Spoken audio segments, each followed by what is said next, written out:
Verydarkblackman's journey to Anambra State for the candlelight of the late fish magnate.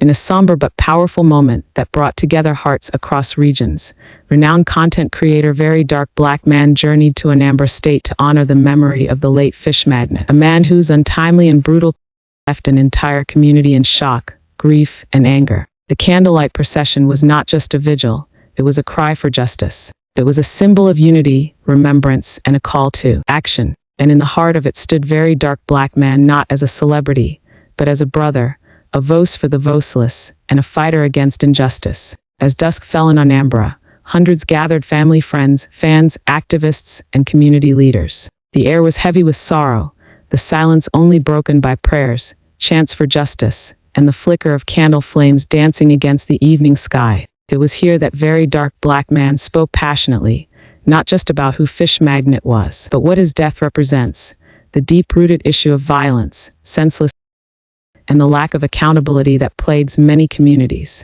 Dressed in all black, his presence was both respectful and commanding. He didn't come for clout, he came for truth. His words carried weight as he called out those responsible, not just the individuals who carried out the act, but the system that allows such acts to go unpunished. We are tired of burying our brothers. We are tired of silence. Fish magnate was loved, he was talented, he was full of life, and they took him away. But let it be known, we will not keep quiet. Justice must be served. As the candle flames flickered in the quiet night of Anambra, casting long shadows on tear-streaked faces, the name fish magnate echoed in every corner of the vigil ground, not as a mere hashtag or another victim, but as a symbol of what must never happen again. Verydarkblackman, standing firmly at the center of it all, didn't just observe. He participated, he comforted grieving family members, and he knelt with the crowd as moments of silence were held. With his phone off, his cameras down, and his heart fully present, he showed that sometimes the greatest activism is presence, not performance.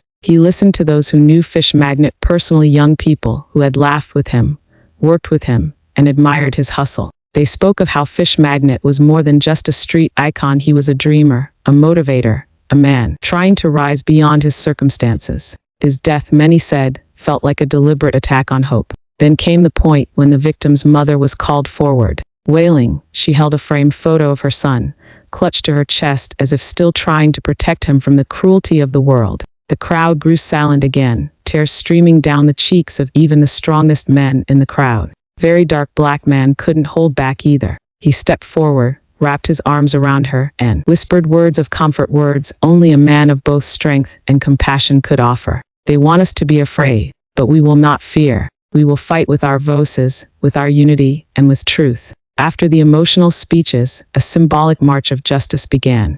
Candles in hand, singing, chanting, and demanding that the authorities act. Verydarkblackman led the front, his voice steady and strong. Every step they took was a step closer to justice. Later that night, he took to social media not to promote himself, but to bring national attention to the tragedy, urging the Nigerian police, the government, and human rights organizations to investigate and bring fish magnates to justice. His message was clear: this is not about me. This is not content. This is a life. And if we let this pass, tomorrow it could be someone else. We must rise, we must speak, and we must never forget. The candlelight vigil ended, but a movement had been sparked. People began sharing videos and testimonies. The media started picking up the story again. And across the nation, young people were reminded of the power of solidarity and fearless truth-telling. In the days that followed, more influencers joined the call. Hashtags trended. Petitions were signed. And through it all, Verydarkblackman remained consistent,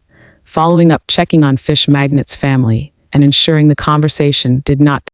This wasn't just another trip. This wasn't just another vigil. This was a turning point, and Verydarkblackman made sure of it. Justice for fish magnate. His light will never go out. The moment was raw. Emotions ran high. Tears flowed freely. But in that moment, there was also solidarity. The vigil turned into a movement, a reminder that no matter how dark the world becomes, there are those who will continue to shine a light and stand in truth. Verydarkblackman's presence in Anambra was more than symbolic, a declaration that he stands with the people, and that the life of fish magnate, though taken, will never be forgotten. His courage and influence helped amplify the call for investigation, justice, and reform. As the candles burned late into the night, A message was written in the hearts of many, gone but not forgotten. Fish Magnet's light will continue to shine through justice, through remembrance, and through the voices that refuse to be silenced. Let this not be the end, but the beginning of a fight for justice. As the movement grew stronger and the demand for justice got louder,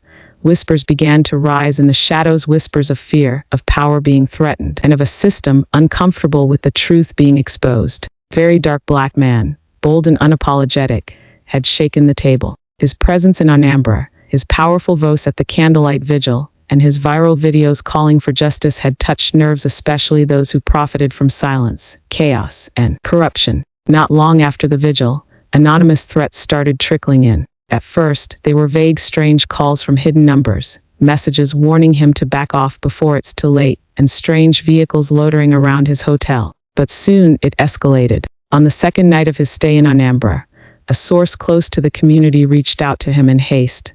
Leave now. They're planning to come for you. There are people not happy about what you're doing, real dangerous people. At first, he was reluctant. Let them come, he reportedly said. I didn't come here to run. I came here to speak truth. But the tension was real. Even the locals began to grow uneasy. A few elders and vigilante members who supported the movement came together and decided they wouldn't let him fall into danger. Quietly and without drawing attention, they moved Verydarkblackman to a secure compound, deep inside a quiet part of the town, far from his hotel, far from where anyone would expect. No social media posts, no live videos, just silence. He was effectively hidden for his own safety. That night, just as fear, armed men arrived at the hotel he had checked into earlier. Eyewitnesses later reported seeing two tinted vehicles circling the premises, and a group of unknown men asking for his room number. Thank God, he was no longer there. Meanwhile, inside the safe house, Verydarkblackman sat in dim light,